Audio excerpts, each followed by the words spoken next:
Today, I dug out some of the gear that I think is awesome, but I just never use. I wanted to go over why I initially bought this gear and maybe why I don't use it as much, so that you can avoid making the same mistake.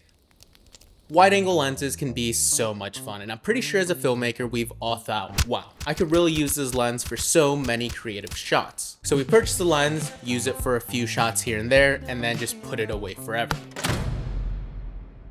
I bought this Brighton Star 7mm wide angle lens, and I think I've used it a total of 3 or 4 times. Now in my defense, this is a fun lens, but it is difficult to use because it doesn't always fit in everywhere. It is so stylized that you really have to pick and choose where and when you can use this lens. If you're looking for a lens with clean lines and absolutely no distortion, then obviously this lens is an absolute no. But if your project allows you to get a little bit more creative, have a little bit more distortion, and have fun with it, then this could be a really fun lens. On a corporate job, this lens will probably never fit in, but since I do YouTube, I do have the freedom to make more bold creative shots and angles, so I should really be using this lens a lot more. Another difficulty of using this lens is that it is an all manual lens, so if I'm filming myself, it typically has to be a static shot.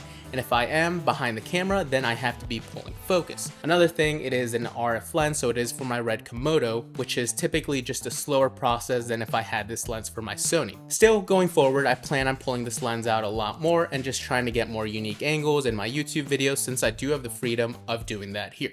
Alright, let's talk about filters. After you build your camera rig up, the next thing you look for is usually filters, because they are fairly inexpensive and they can provide you with a new look. There's ND filters, black mist filters, creative starburst filters, filters combining black mist and CPL, like this everyday filter by Short Stash and Polar Pro. Let's check it out.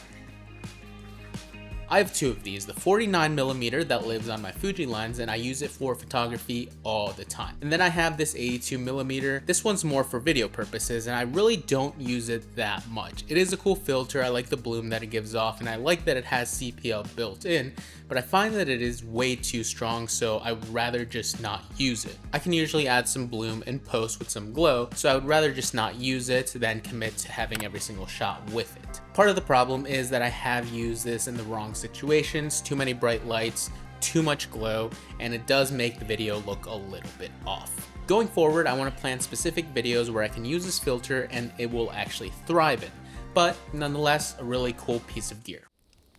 This next one is also from Polar Pro. Polar Pro, I promise, I do not hate, but it is the 28mm light leak lens. This lens is actually really cool. It gives you this retro, disposable camera film-like quality, and you can actually twist the ring and it gives you some light leaks as well. I've always loved the retro look, and now that it's actually in style, companies like Polar Pro are making gear that actually help you get this look, and I think that's awesome. So in theory, I should love this lens. My excuse for this one is that I got it for the E-mount. I got it for the FX30.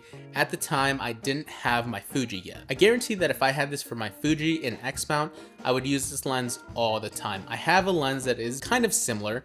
It's a UFO pancake lens by 7 Artisan, I believe, and it gives off a similar look, but you can't get the light leaks in there. Eventually, I'll use the FX30 for some photos, and maybe I'll give this lens a try with some video, and hopefully I'll get the X-mount version at some point. But yeah, awesome piece of gear that I never use. So yet another stylized lens on this list. Opposite of the wide angle lens, we have the macro lens. I always come up with all sorts of cool ideas that I can use a macro lens for when I don't have a macro lens. Textured shots, shots of eyeballs, I don't know why, and of course detail shots of products. Although I do get these shots occasionally, I have to admit that a lot of the time I completely forget to plan to even get these shots or plan time to get them at all. I have 2 macro lenses, both 60mm. One is from Brighton Star and it is for the Fuji. I use that for photography all the time.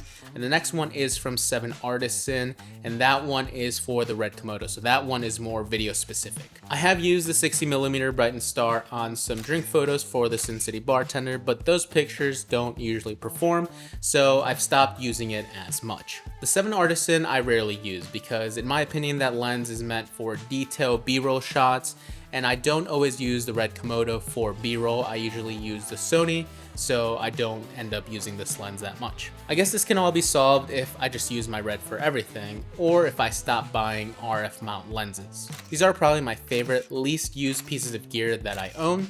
I did use every single piece of gear on this list at some point in this video, so it did give me some ideas for future videos. I'm curious, what is one piece of gear that you own that you think is awesome but you just never use? Leave it down below in the comments, subscribe to see if I actually use all this gear going forward. I will see you next week. Peace.